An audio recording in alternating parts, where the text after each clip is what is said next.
Hello there, my friends, and welcome back to the Brightworks, where what I've got for you today is a top-level match of Beyond All Reason that was played on probably the most popular map currently in the game. It goes by the name of Supreme Isthmus, and our red commander, spawning in the backline tech position, goes by the name of Trash Panda.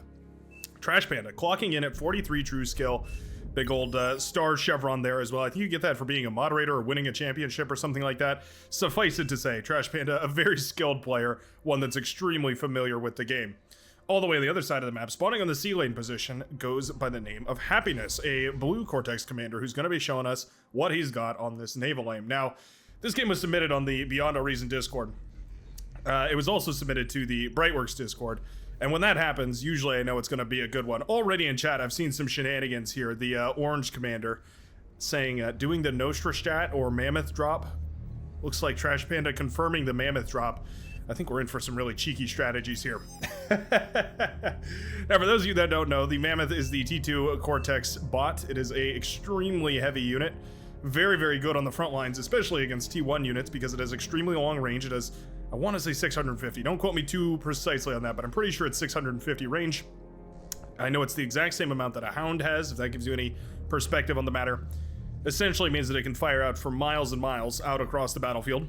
It also is absurdly tanky. Probably its more important statistic is the fact that it has just an absurd amount of health. Makes it really, really difficult to bring down. Slap a couple of res bots behind that bad boy, and you're looking at a damn near an impenetrable, an impenetrable, not an unimpenetrable. I guess it would be something that's quite penetrable.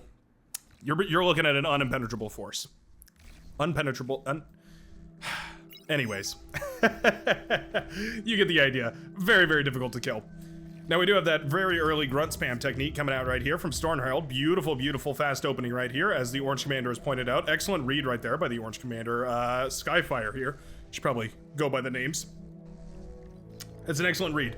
Recognizing that many grunts on the field can only mean that we're going for that really early T1. Grunt spam means that we're going to have so many units out on the front right here. Millennium going to be forced to move the commander up extremely quickly if we want to have any chance of keeping up with production. We do have the bot in the back here contributing a little bit of build power to this lab, but we have nowhere near the energy because, of course, the way that Storm Herald is pulling this off is by reclaiming a ton of energy with a res bot and then using that to actually make the units in the lab out here. Now, this comes at a slightly hindered metal extractor economy. As you can see, Millennium getting those mexes up quite a bit sooner, but it does mean that you can put units out on the field quite a bit sooner as well. The way that you counter this is you take some really good fights at the early game, get a commander involved if you can. These blitzes should definitely try and get a good engagement against all this as well, and shutting down these res bots is paramount. If you can manage to do all that, then at the end of the day, what you're going to have is a whole bunch of metal handed right over from this commander. It'll all be in your back pocket, and you can use it to leverage against the enemy here. Not going to be the case here. Yeah, these blitzers are going to try and... Oh, shooting at the floor there. These blitzers are going to try and intercept a whole bunch of these purple grunts moving forward here. There is an LLT as well. That's quite nice. At the very least, going to contribute a little bit against this big horde. I think eventually there's enough stuff to deflect all this very, very nicely. Air Scout, meanwhile, in the backline here. Sent out by Professor Claps, who indeed manages to clap the scouting. I don't know. That doesn't sound quite right. Manages to scout what's going on in the backline here. Beautifully done. We also have some fighters traveling around. They do actually shoot down the transport over here for Happiness, but he manages to get the commander over here. Gonna be a little bit of an LLT duel between Friendly Player and Happiness. That's great. What a positive duo. Friendly Player going up against Happiness. They're just smiling while punching each other directly in the teeth. A little bit grim, I guess. Front line, though. I would say probably about 75% of that metal went back towards the blue team. That's an excellent start. Certainly provides you with an excellent advantage in the early game. Not one that can't be made up by proper resbot utilization and excellent micro, but it definitely puts you on the right foot. Yeah, nice repair micro right there. Not gonna matter when each volley can tear down one of those Rocketeers in just a single blast, but at the very least, spreading those units about as thin as possible. Getting the most value humanly capable out of those, or robotically capable out of those machines. Very, very nice. Now, I do want to check in on the backline. I want to know about this Mammoth strat. Okay, so it's a standard T2 rush. I mean, this is nothing out of the ordinary as far as a T2 rush goes, but are we going directly? No. Okay, so we do have to go into the T2 constructor. I was going to say, if we're going directly into the Mammoth, that's going to take a lot of metal. 2,200 metal, to be precise. Very, very costly. So I think going into the T2 maxes is absolutely critical here. I suppose you could share metal around to try and contribute and make this happen a little bit quicker here.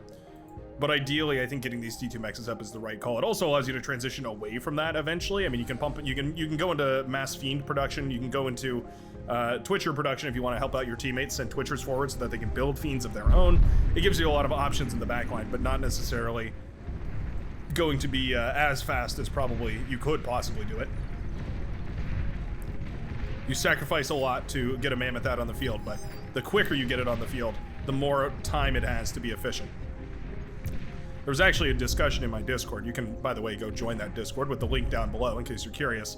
There was a discussion about how valuable pinpointers are, and the main argument seemed to be comprised of essentially the idea that they are valuable because they allow you to hit your targets more efficiently, and that amount of efficient target hitting that you do over the course of the game eventually adds up to an extreme advantage.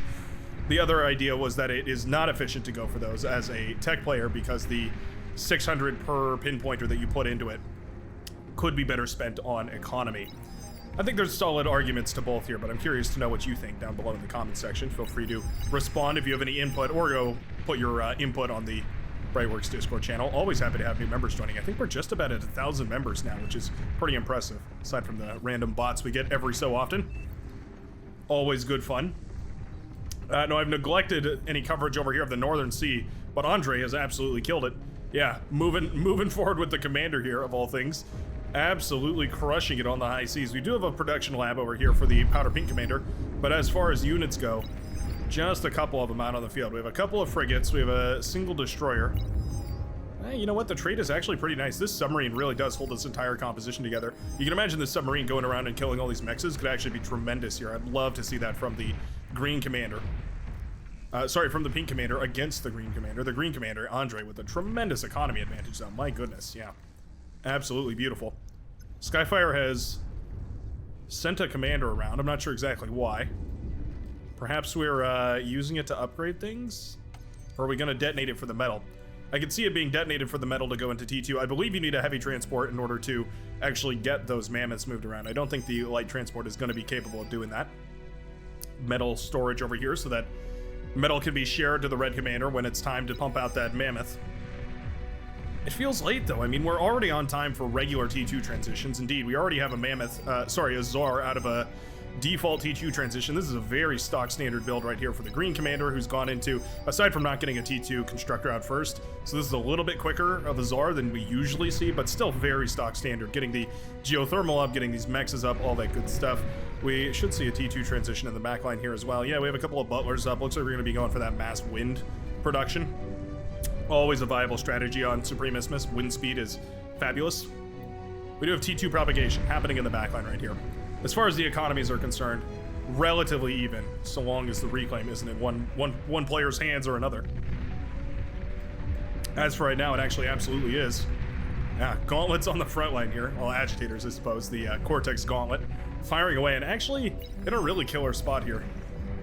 Just far enough forward that it can hit this metal extractor here, which is really important, but also not so far forward that it can be shot by any of these longer range units. Now there's a counter gauntlet firing away over here, so we're going to be doing a plasma battle back and forth right now. But there's also these destroyers and frigates and missile boats, oh my, lingering off the coast right here. What a hilarious strategy. Okay, we're going for a fusion. This is way more committed than I imagined we are. This is much more of a committed Mammoth rush than I would have imagined. I think we probably could have essentially gone into the Mammoth as soon as we got the T2 metal extractors up and running. Essentially just continuing to build wind power to fund all of this. Fusion reactor obviously quite a bit more efficient, but it does slow you down quite a lot. 4,000 metal for one of those T1 fusion reactor or T2 fusion reactors, so it's there is no T1 fusion reactor. It slows you down a little bit. The Mammoth costing 35,000 energy, though, definitely demands a steep energy price. It extracts a heavy price. Andre, actually a little bit of trouble. Yeah, the submarine can certainly take down a commander on its own. Be very careful about it, but it is possible. Submarine's a very specific tool. They're sort of a strange tool because you can essentially use them to counter frigates perfectly. But any commander worth their salt in the high seas is going to be building more than frigates, i.e. destroyers, mixed in that composition as well. This is their real key benefit, though, is their ability to kill metal extractors. Aside from the destroyer, which is quite a bit pricier here, 960 metal versus 580, it's one of the only other things that can manage to actually kill these metal extractors under the sea. So it's good if you can manage to do that, because it obviously gives you a huge economic advantage. Express that over time. Oh, yep, there we go. But it is also a tremendous metal investment, yeah. So 580 metal, I mean, we'd have to kill tons and tons of metal extractors for that to be worth it, but the production time really being the main drawback right there. The good old-fashioned Tsar push, though. Man, we might be way too slow on the Mammoth here. I love the idea, but the Tsar push is just so reliable here. This thing is firing away these big clumps of T1 units. Absolutely no chance against it. Oh, hello. Okay, well, completely whiffed that, I guess. Not sure why on earth that guy wasn't firing all of a sudden, but down it goes. The Mammoth completely obliterated by all those T1 medium tanks, and the commander attached to it also will fall here. Obviously, that leaves a tremendous amount of metal ripe for the picking right here. There we go. Those Resbots going to harvest it up quite nicely. All right. Oh, okay. Back into dual fusion reactors. Wow, very, huh. I guess this does necessitate some level of eco-scaling, because you do have to get these T2 labs. You have to get the T2 air and the T2 bot lab out? I don't know. I'm not sure if I'm the biggest fan. It's a little bit slower than other options, like for instance the Marauder Rush that is super, super powerful in Supreme Isthmus of all maps, but just in general even. I don't know if it's efficient enough to be considered game-winning. That Marauder Rush can usually, I want to say around the 17-minute mark or so. Oh, hadn't noticed this either. We do also have a sneaky beaky little unconventional air strat in the back here. We don't see these pulled off very often, but yeah, Skyfire has actually managed to slip a constructor into the back line and build a radar jammer and some other stuff back here. Always lovely to see. That's a, it's cheeky to go for that strategy without actually having a way to capitalize on it, but there we go. We have loftier ambitions. All right, Mammoth, almost produced. 3 seconds, 2 seconds, 1 second. Mammoth is just now walking out of the laboratory. Away he goes. Waddling his way across the map right now. We're gonna actually go into mass Mammoth production. Okay, we're just gonna move a ton of Mammoths to the front line. I guess that's worth it. That makes up for the lack of production that otherwise would have come out here. Unless we're dropping him. Maybe we're dropping him in the back line. I could see that being viable too. There's so many fighters though. It's tricky. The heavy transports are very, very resistant, but enough T1 fighters and anything is possible. Shuriken bolt against a bunch of these frigates over here. There's no anti-air in this actually, so this is a really, really nice pull. Might be enough to actually save the blue commander here. Yeah, if the Shurikens are microed properly, ooh, and a lot of them go down to the frigates actually shooting up at them. My goodness, that was not how that battle was supposed to go. Bunch of frigates did go down right there, but I don't think it was anywhere near enough. We do have a bunch of destroyers up and available here. They're paralyzed partially. Looks like we're using the EMP rework for this lobby. Coastal torpedo launchers firing their depth charge torpedoes. Here we go. Double Mammoth drop. Coming up to the front lines. Fanboys and planes. There they are. As beautiful as the day I lost you. Well, I'll tell you what. Whoops, accidentally muted the game right there. I'll tell you what, that is about the fastest you could ever move a Mammoth to the front line. We did cry out the powder green or powder seafoam green commander right there. Very nice. At the very least, acknowledging the threat that is these Mammoths here, but conjoined with the sharpshooters, oh, this is getting spicy. Yeah, I'll tell you what, those sharpshooters are so much power packed behind these Mammoth. The Mammoth, essentially demobile Mauer, going to be continuing to punch forward. That's German for the wall, or at least my horrible pronunciation of German for the wall. The Mammoth are excellent for this sort of thing. Tremendous vision range, tremendous health pool. Going to be extremely crucial for holding this front line together, and the sharpshooters obviously going to be quite capable of firing away at a distance. Okay, this is a push I can get behind.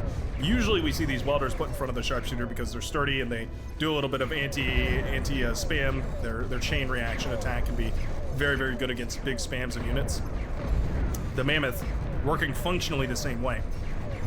Fires its laser beam rapidly enough that it can deal with ticks and that sort of thing. Oh, we have more being transported to the front. Okay. Cheeky, cheeky. More Mammoths being dropped on the front lines here. Sent forward. That is hilarious. What an awesome, awesome play. Ooh, commander goes down right next to that geothermal.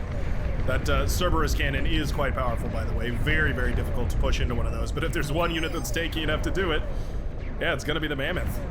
There we go. 4 Mammoths in total. Looks like we're building some more in the backline here. I see him being pumped out of the lab and moved forward. What an awesome little build order.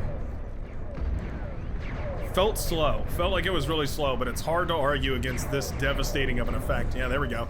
Air player absolutely on top of it, keeping those T2 fighters near the front to make sure we shoot down any shurikens that are coming in. Eventually those fighters are dealt with here, but I think already the majority of this push has been well executed. I love the inclusion of the sharpshooters here. Sharpshooters very slow, so they actually complement the Mammoth quite nicely. They don't run away the same way, for instance, you know, the lighter things like Fiends or Sprinters or, I mean, even Welders to a degree tend to. And there go the Mammoths blasting away. Down go the front lines. Ticks now streaming through and into the backline bases. The, well, midline bases, I guess you could call it. Mammoths continue to march forward. Even the T1 naval units having a hard time against the Mammoths. That's a rare thing to see. T1 navies largely capable of doing just about anything that they feel like. Some hovercraft shenanigans going on meanwhile on the seas. I don't know if it's going to matter all too much though. You know, that's another weird thing about the Mammoth. They actually can fire away at the air forces. It's pretty much their bottom of the bucket target. They'll choose that last whenever possible. But it is a choice. Despot out now. Okay, Despot could do some damage here. Has enough range to actually reach out and hit some of this stuff, so maybe it'll be able to take down at least a couple of these sharpshooter. 1 or 2. There we go. The sharpshooter are not the sole proponent of this push, but they are a huge part of it. That was an excellent snipe right there, by the way. Took out the geothermal. That sent the entire base right there to Davy Jones' locker. This is tremendous. I have no other words for it. This is a tremendous strategy. Excellently cobbled together. Definitely very focused, and it shows exactly what a little bit of team coordination can accomplish in this kind of a game.